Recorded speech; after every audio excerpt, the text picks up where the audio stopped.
I think societies have run the danger of losing track of this organic human experience of life ever since the clock was invented. One part of the anxiety of travel is suddenly you're living in an organic time and you're not used to it. It's like, well, by the rules of mechanized time, I should have had 10 things done by it today, and I'm still drinking this cafe, and I kind of love it, but I'm suddenly anxious that I'm not doing enough. Well, welcome to organic time. This is a great way to experience life.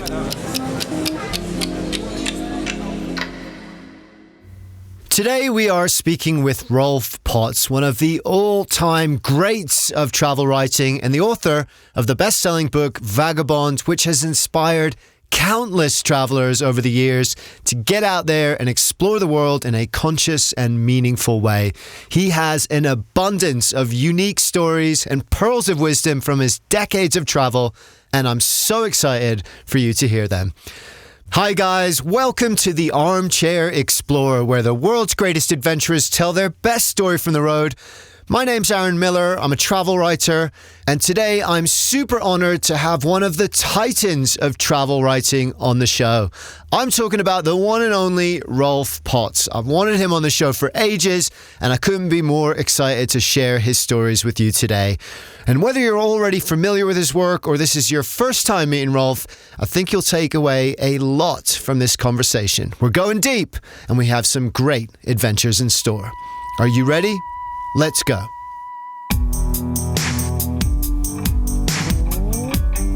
Rolf was writing about long-form independent travel long before the era of modern-day van lifers and digital nomads.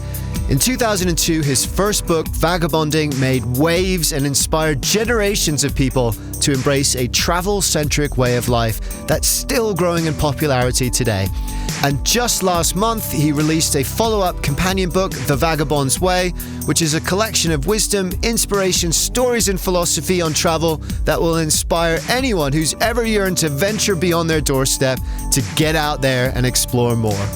Rolf is a writer who's truly changed the way that people travel. Whether you're already an experienced nomad or you're vagabond curious, I highly recommend grabbing a copy of that new book. It's called The Vagabond's Way. You can find it at your local bookstore or online at Amazon.com or wherever you go to get your books. Rolf also has a ton of great travel resources, blog posts, events, and information on his website too at rolfpotts.com. That's ROLFPOTTS.com. And I'll include that link in the show notes too. So, as a quick favor, if you like this show, please help us spread the word. We are building a community of people who love adventure and want to help spread our message of love for the outdoors, living life to the full, and experiencing the pure joy of this amazing planet of ours. If that sounds like you, and you might have a friend or two that you think would like it too, then please let them know. Post about it, whatever you can do. It makes a huge difference, and it's a great way to support the show. Please also connect with us on socials. We're on Instagram and Facebook at Armchair-Explorer Podcast. You can also sign up for the newsletter at armchair-explorer.com. Lots of cool stuff in that.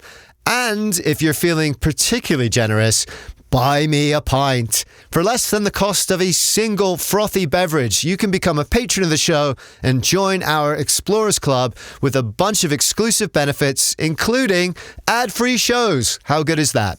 So thank you so much, guys, for whatever you can do. It really does help a lot.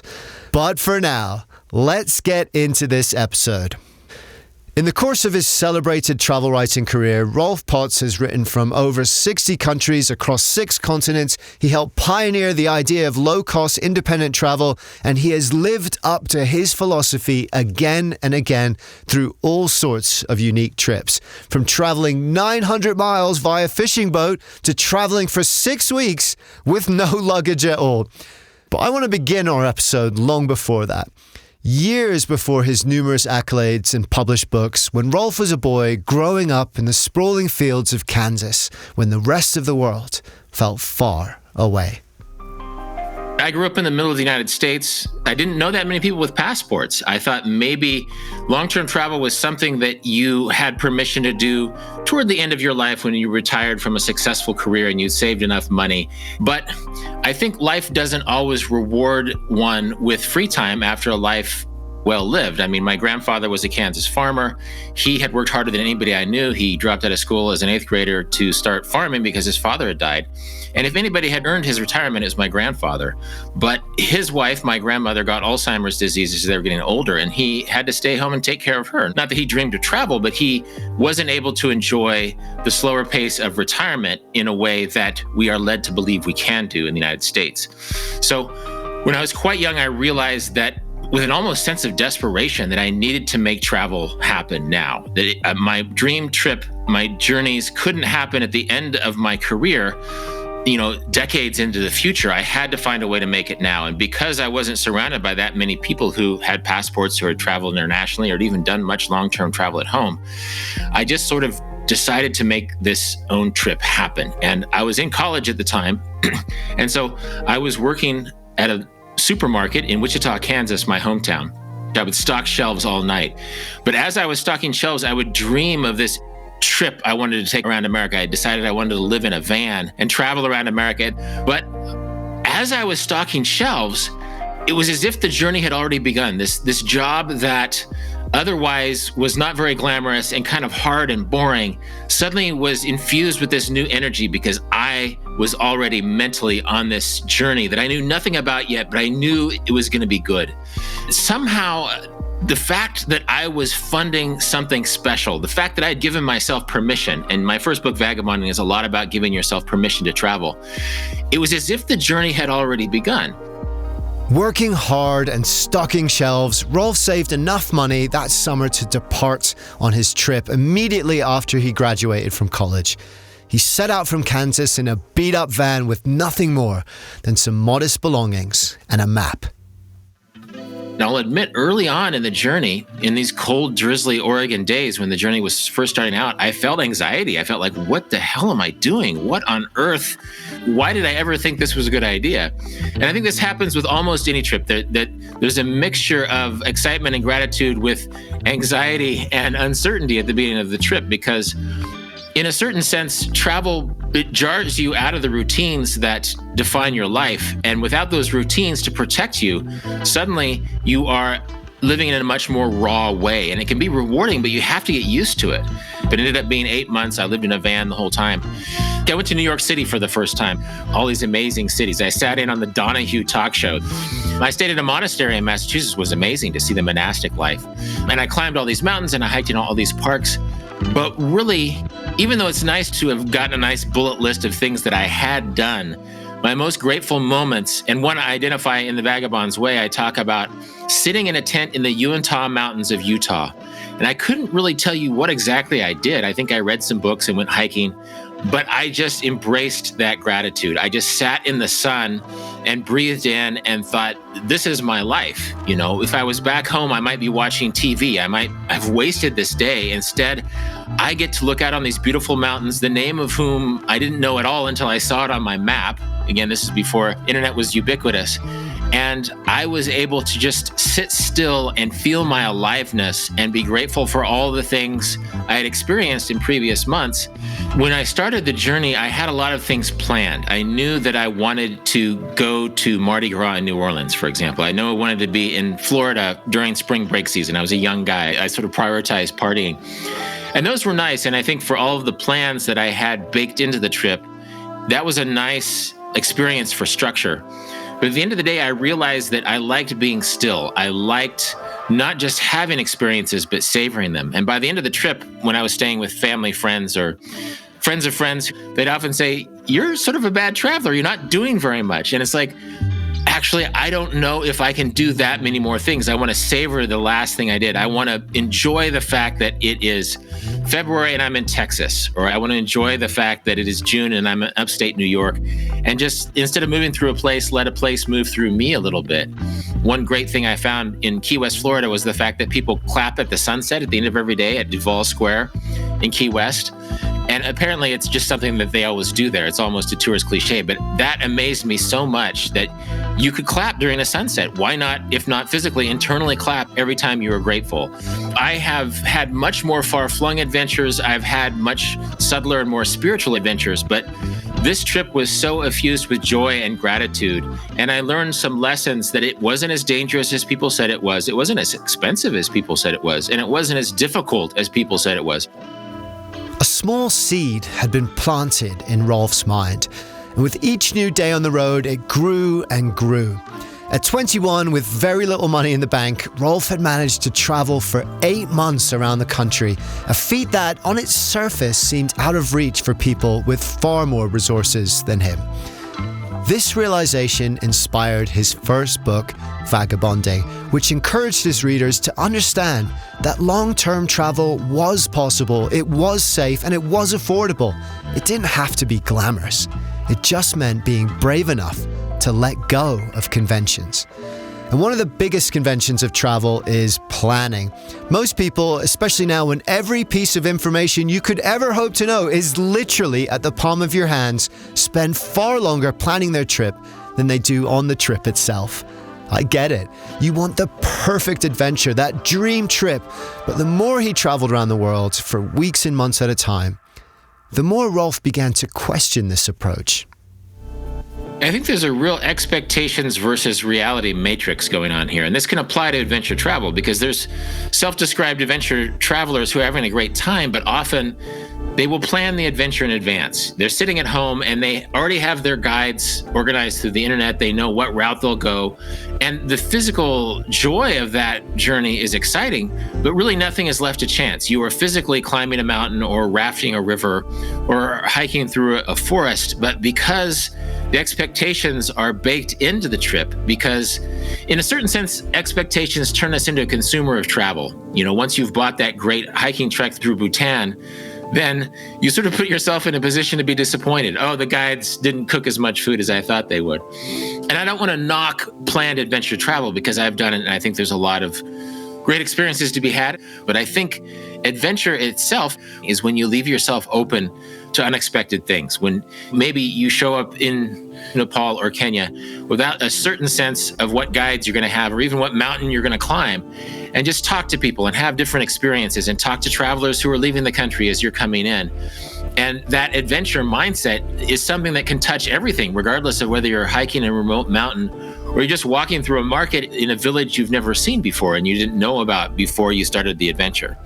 So I think oftentimes if we get too attached to our expectations of a place, we won't allow ourselves to be surprised by the realities, the serendipities that happen when we're in that place.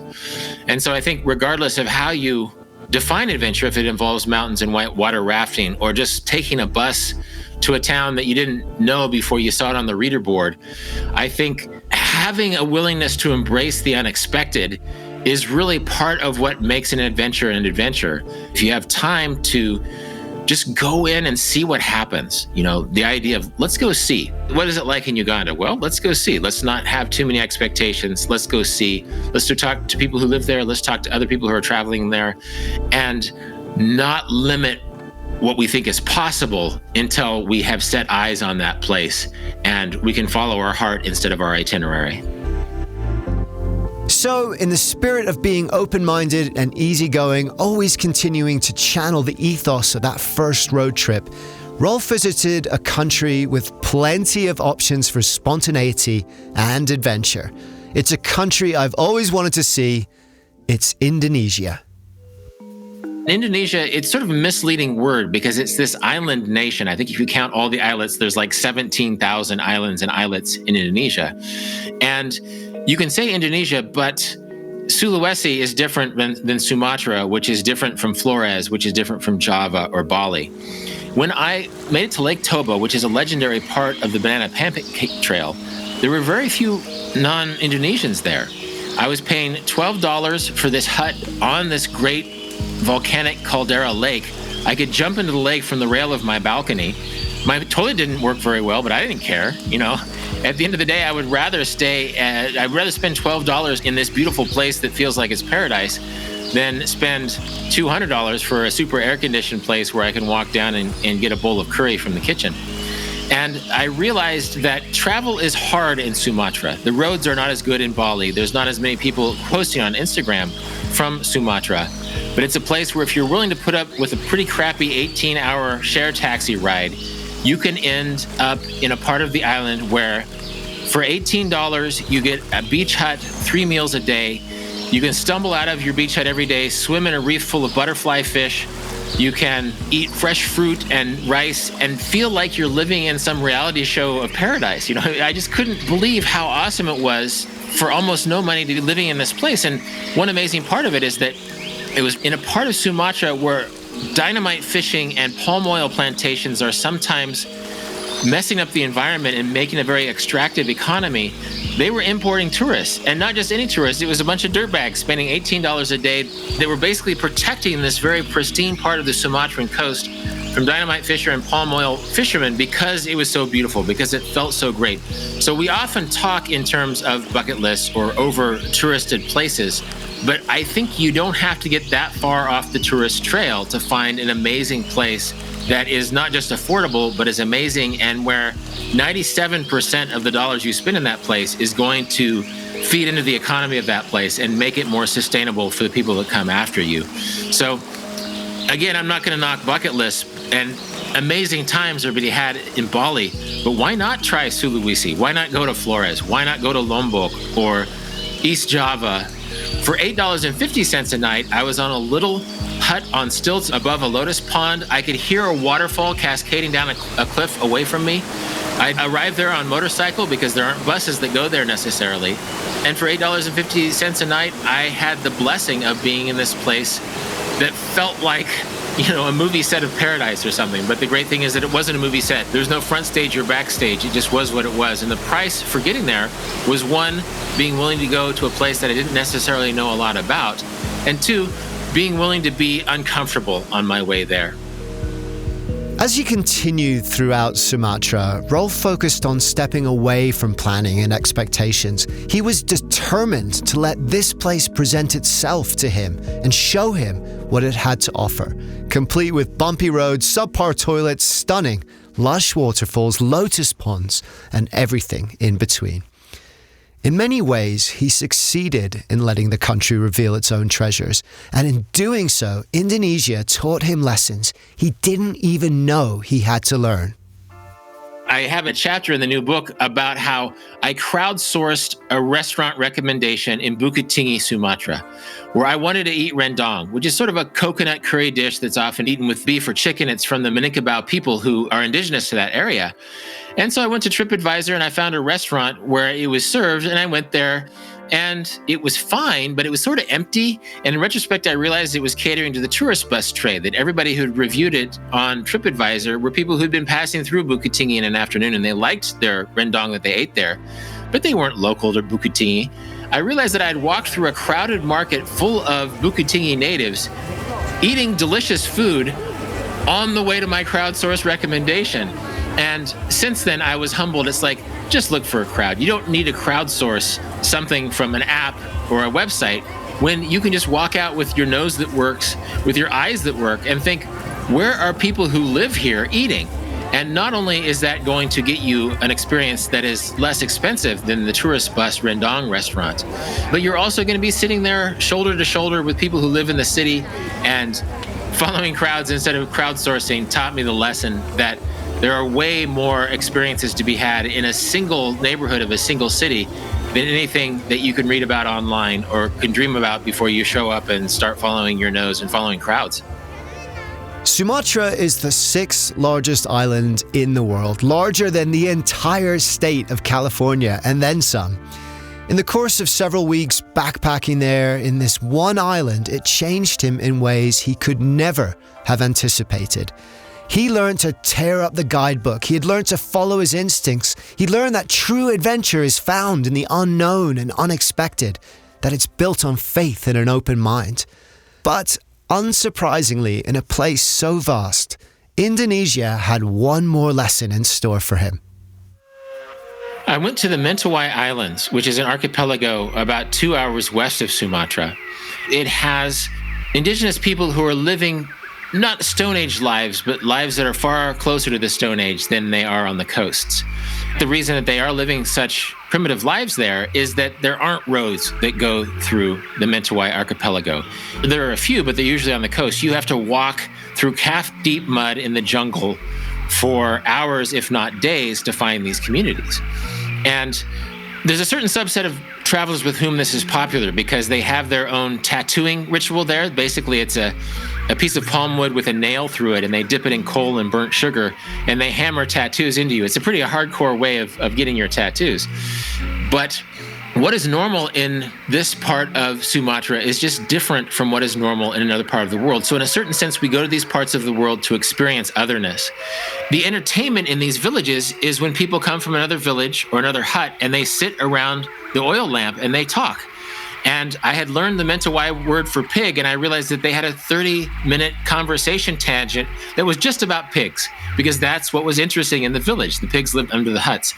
And so I realized that time was just slower and more expansive. Time was not chopped into these little television schedule bits or into these social media squares that we experienced time back home, but they were hanging out. They were talking about pigs. They were eating mealworms and squirrel that they'd hunted that day. And I realized that these were people who were not afraid to get bored. They were just occupying time, and they were living their lives in such a way that they weren't judging each moment. Oh, is this interesting? Am I being productive? They were just enjoying their time with each other. And at first, I was thinking, nothing is really happening. I'm just sitting here. I should be doing something. I should be going on a hike. There's a little watering hole in the village, deep in the Mentawai Islands, where I would just sit there and float around. And once I realized that I didn't have to be bored, that I could just pay attention to where I was. And in a sense, I say in Vagabond's way that boredom forces you into a new kind of attention. I realized that I wasn't even paying attention to the jungle I'd been in for days, that there were macaques in the trees. There were birds I'd never seen before. There were butterflies that were of a color that I didn't know existed before. Sort of this silvery purple blue winged butterfly that had been all around me. And when I was worried about being bored, I wasn't watching them. But when I just breathed in and paid attention to where I was, suddenly I realized that boredom is a gift. Boredom is something that says, let's not worry about the abstraction of modern life. Let's just pay attention to where we are and join in this conversation about pigs, or look at these butterflies that are completely new, or sit still for long enough so that the macaques, these little monkeys that you've never seen before, are bold enough to walk out on a branch and make themselves seen. And so I say in the new book, dare to be lonely, lost, and bored. Because as travelers, we're often encouraged not to be that. Being lonely is a sense that, we should, we have failed at being social. Well, no, loneliness makes us feel our social valence in this situation. It makes us more bolder. I, as an introvert, have never been so bold as when I've been lonely on my journeys. It's okay to be lost. We don't need our GPS to always tell us where we are. Sometimes being lost is the best way to A, figure out where you are and be found again, or B, find an experience that you didn't know existed until you wandered into a new street and saw it with your eyes. And then, like I said, being bored in that Mentawai jungle allowed me to see it. Suddenly, had I gone with a Birds of the Mentawai book, and I was always looking for birds, it wouldn't have been as joyful when I saw that hornbill in the trees as when I powered through boredom and I was just willing to be alone and to pay attention. That experience in the Mentawai Islands are still one of my fondest experiences, because I was experiencing life in a way that wasn't chopped up by mechanical time. I was just walking through deep mud in the jungle, being still and working through boredom to be more fully present in this place that was so amazing. Boredom is important. In the West, it's something we're terrified of. We're wasting our lives. We're achieving nothing. But true creativity, the absolute best ideas you'll ever have, doesn't come from doing. It comes from listening. It comes from stillness, from allowing the mind to quiet and sink into the present moment. And it's in that present moment when those subtle wonders of life, the birds in the forest, the company of friends, listening to macaques stir butterflies from the leaves, they truly come alive. Time has become a commodity, something to be compartmentalized and planned and spent like money. But that isn't real. And the more Rolf traveled, the more he allowed himself to swim in time, not sprint through it. He began to see time as it truly is, beyond the veil of our modern minds.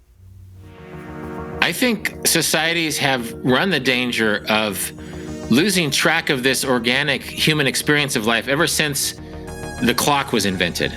the world of commerce has decided, oh, wait a second, we can make more money. We can be more efficient if we break our day into these things called hours and minutes. And instead of just using the sunrise and sunset and the rhythms of our day, we can actually be much more efficient in a global way. I think as humans, we've been inside this world of mechanized time for so long that we've forgotten that organic time exists outside of that umbrella.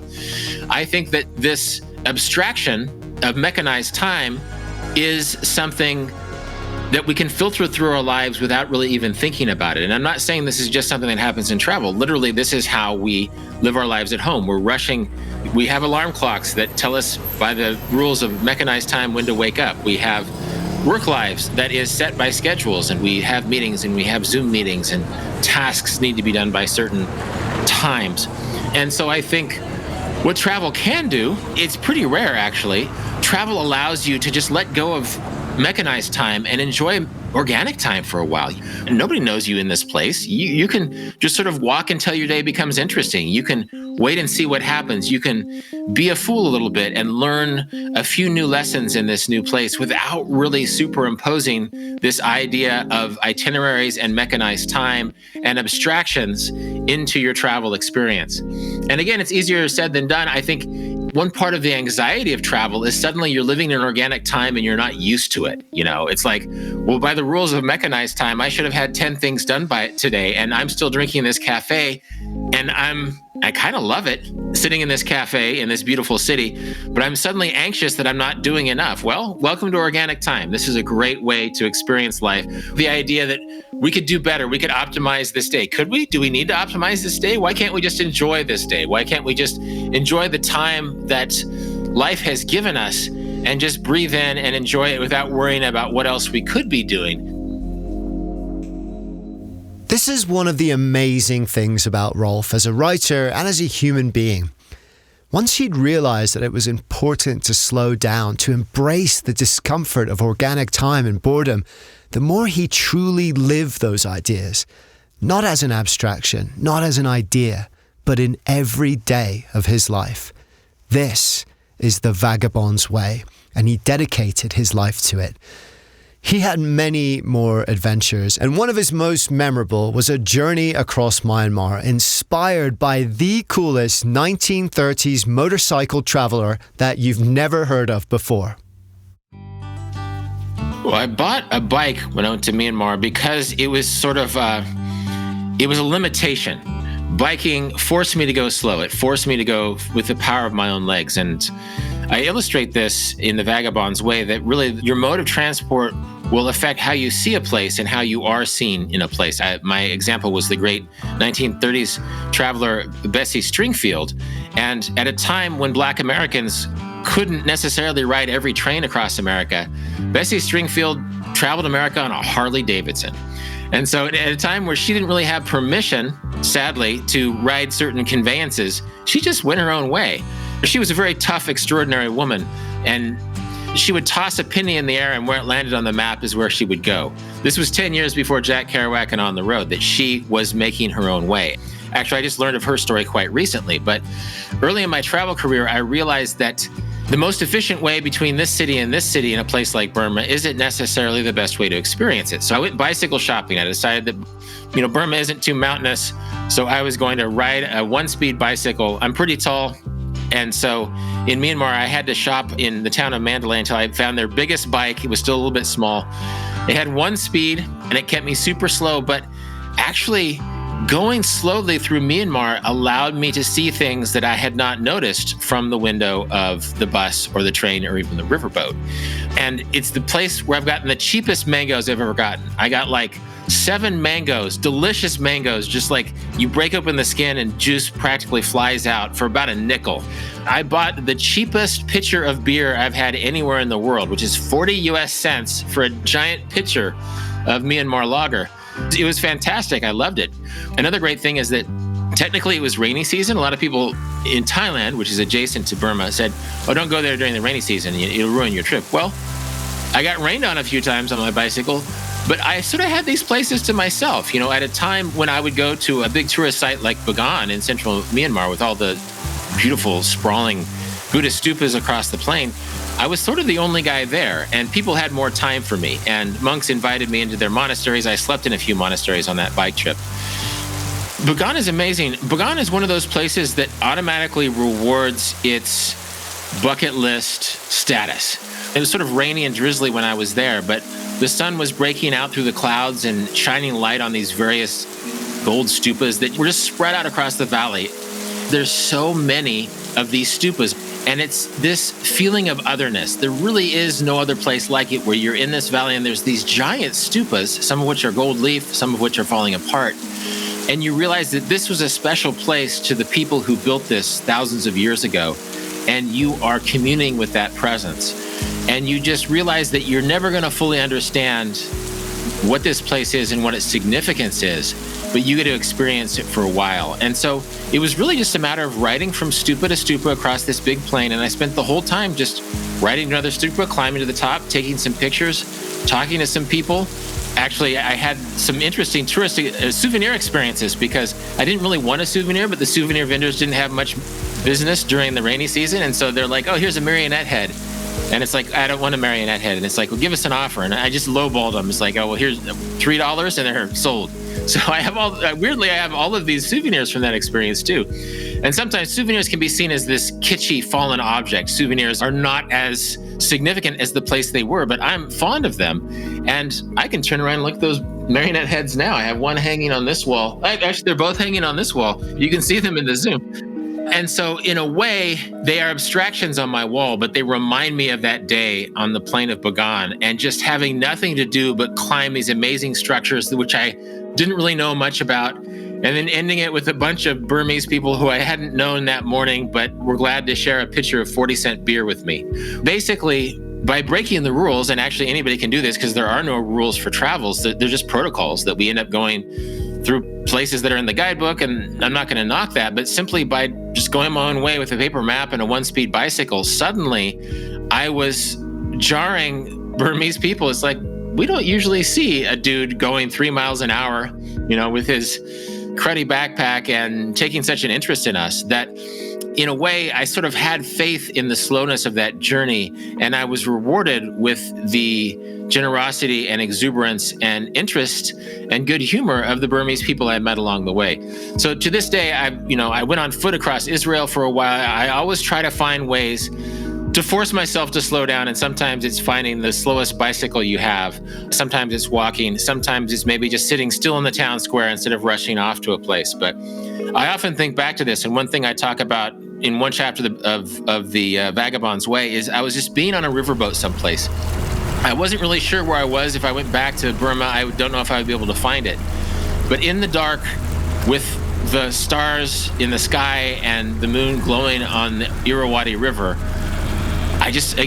gratitude. I just felt so alive. I didn't know where I was, but I knew that I was paying attention. I knew that this moment was mine, and all it took was a $40 bicycle and going super slow in Myanmar. He had many other travels. He lived the Vagabond's Way, including one of my favorites, trekking hundreds of miles across the entire length of Israel while wearing a full-on cowboy hat. He even learned to windsurf on the Sea of Galilee, which is pretty cool. And that inspired him to push the boundaries of how travel could be done. Not just on foot or a $40 bike. Now, he had something slower and altogether more vagabondy in mind. When I first went to Southeast Asia, I was really amazed by the fact that I was in Southeast Asia. It felt so other. The air smelled different. But after a few days of being in Bangkok, I sort of had a burnout on going to all these fantastic Wats, all these wonderful stupas and Buddhist temples. And this is not unique to Southeast Asia. You'll find people who will show up in Europe and they're so excited to be in Europe and see all of these cathedrals. But people talk about cathedral fatigue in Europe. Well, I pretty quickly experienced Buddhist temple fatigue in Thailand. That basically I was going to these amazing places, but after a few days, I'd sort of forgot which place was which that I'd taken pictures of. And I think I had tried to do too much in too little time. So I traveled up to Isan, which is the northeastern part of Thailand, sort of the place where fewer people go to. And I really became intrigued by the idea of the Mekong River. which in the United States, we usually think of it in the terms of the Mekong Delta because it figured in a lot of Vietnam War stories. But the Mekong starts in China, and it is the 12th longest river in the world, but it has the second highest volume of water. And so I went from Thailand into Laos, and I was in Laos for a while. I met some other American travelers who had experience with riverboats. One of them was an Alaska fisherman.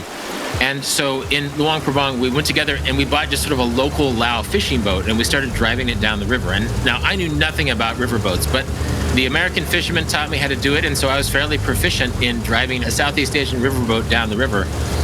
And just by willing, again, the different conveyances. It's one thing to ride a bike across Myanmar as opposed to taking a tour bus. It's one thing to take a local fishing boat down the Mekong River as opposed to taking a commercial boat or a bus. It really slowed us down. It sort of baked some fear into the experience. We would sleep on the banks of the river. Sometimes there were some Laotian militiamen would wake us up with their AK-47s in the middle of the night, and I think they were more scared than we were. It's like, why the heck are these Americans sleeping on a sandbar in our little village? And again, each day was new and exciting, and we had bought these maps in Laos, which showed the river, but only on the Lao side of the river. It was just a blank white space on the Thai side of the river. And we had our Lao visa, and every day was an adventure. And again, it just made me realize that if you have faith in trying to do something different, in having a whimsical adventure where it's like, well, what would happen if we tried to drive our own boat down the Mekong River? It ended up taking 3 weeks. We made it to the Cambodian border. Not only did we not have visas for Cambodia, but there's a giant waterfall that breaks the Mekong River between Laos and Cambodia. And it's like, I think we've done enough. We are alive. We have taken the boat for 3 weeks. There's nothing like this. Let's just sell this riverboat to somebody local and declare ourselves winners. And I think these adventures become an active part of your daily life. Just like that riverboat propeller is right in my office, and I can look at that and think, I sucked the marrow out of life, to steal a line from Henry David Thoreau, on that day, on that experience. It reminds me that if I'm at home or overseas, I can embrace not knowing. I can challenge myself a little bit, and I can see what potential this day has, be it jumping in a riverboat on the Mekong River or sitting still in a village square and just seeing what happens. When we think about what's important to us, adventure, exploration, seeing the world, but also perhaps home, friends, falling in love, putting down roots, it can feel like they're on opposite sides of a wobbly scale, fated forever to be imbalanced one way or the other. But really, they're just 2 sides of the same coin, and we can and should always seek to carry both with us all the time. Within the travel industry, the word escape has often been used to describe the potentials that travel has. Here's a great escape in the Caribbean, in South America, in Europe. We've been led to believe that travel is this escape from these habit-driven lives we have at home, when in fact, travel can be an escape into a fuller appreciation of what life can be. Travel allows us to do what we haven't been doing at home. It can allow us to slow down and savor a day, to savor a meal.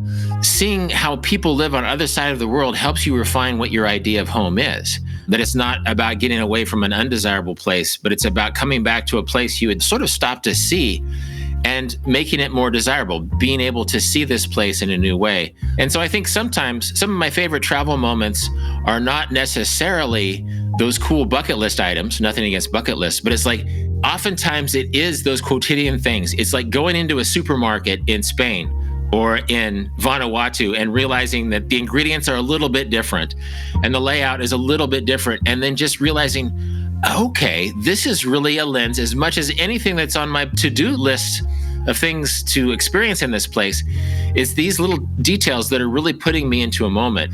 I tell people that you can be as alive and focused when you're in a weird convenience store in Slovakia as much as when you're hiking through the forest in Slovakia. And so I think it's that shifting of context. It's really being attuned to things that you have stopped noticing at home, because I think habits are born out of efficiency. They make our life easier at home. We can't celebrate every moment when we're at home, but we can get a perspective on them. And I just love that about being in new places. I love how, in a sense, it makes you a child again. You're not really sure what's going on. You're not really sure which words to use or where to go, but you're learning and you're open to it, and you're really reconnecting with a childlike part of yourself, which you can keep alive in a certain way, even as you grow older, if you're willing to do so. And even though we go through our quotidian days at home in a way that we sometimes don't pay attention to it, I love the way that travel is in conversation with the lives we live at home. And if we see travel just as an escape into the life we could be living, then maybe we should find ways to put travel in a more active conversation with the lives we live at home, even if it's not as exotic as sitting at a table at the other side of the world. It's the same sun, moon, and stars, but we're at home, and it's good to be aware of the miracle that the moment is. Recently, my wife and I lost our water here in our house in Kansas. A pipe burst, and it took a week to get fixed. To live without water for a week in my own home in Kansas was an interesting experience. I didn't enjoy it sometimes, but I had done that enough traveling overseas that it really made me feel so grateful and wondrous at the idea that clean water can be coming out of this tap in my home. And so I think it's not just relegated to these moments that blow your mind overseas. I think that travel can make you feel that sense of wonder in such a way that it reminds you to feel it back home. You might have had a moment when the sun came up in the Himalayas in a guest house with no running water. And that week that you have no running water at home sort of reminds you of that experience and makes you feel grateful for those times when you do have running water, and how when you saw that sunrise in the Himalayas, you didn't need running water. You just needed to be reminded that life can be good. We don't dance for the flourish at the end of the song. We don't listen to a symphony for the timpani drum banging at the very end of the symphony. We dance to enjoy each step of the dance. We enjoy the symphony for each movement within the symphony. And life is about how we live each episode of it, knowing that it is fleeting and it will one day end. And so I think being able to fold in these travel stories to our lives as we move forward just allows us to create a rich story, and it allows us to be thankful for the lives that we're living at home, which are often more filled with blessings than we would give ourselves credit for had we not been to the other side of the world and felt those blessings. This is my life, and there's so much potential ahead of me. And now I'm in my 50s, actually, but I still like the P word, potential. I like the idea that even if you're not sure what's going to happen, you can feel the sense that anything is going to happen. And being open to that is such a gift of travel. Thank you so much, Rolf, for sharing this adventure and wisdom that you learned along the way. I'm definitely going to check out that $18 per night hut in Sumatran paradise. It sounds amazing. I hope you all enjoyed his story and took away as much from it as I did. I definitely encourage you to get your own copy of The Vagabond's Way and Vagabonding, because Rolf is a legend and there are so many more stories and reflections in there that we didn't have time to cover. There really is something in there for everyone. So thank you again, Rolf. Keep traveling and keep inspiring us with what you learn along the way. So thank you so much for listening, guys. And don't forget to share this show with your friends. Connect with us on Instagram and Facebook at Armchair-Explorer Podcast. And if you can, become a patron of the show to help us to continue to bring these stories to you. Find out more about how to do that at patreon.com/Armchair-Explorer Podcast. I'll put the link in the show notes too. So until next time, dare to part ways with your plan, challenge yourself to go slow, allow yourself to be bored, and really soak in the world around you. Because the more we look for wonder in the world, the more the wonder of the world becomes a part of who we are. Dare to be truly alive. This episode was produced by Armchair Productions. Find out about our other shows at armchair-productions.com. Jenny Allison co-produced the show with me, and Charles Tyree did the audio editing and sound design. Thank you guys, awesome job. I'm Aaron Miller, and thanks for listening. I'll see you next time.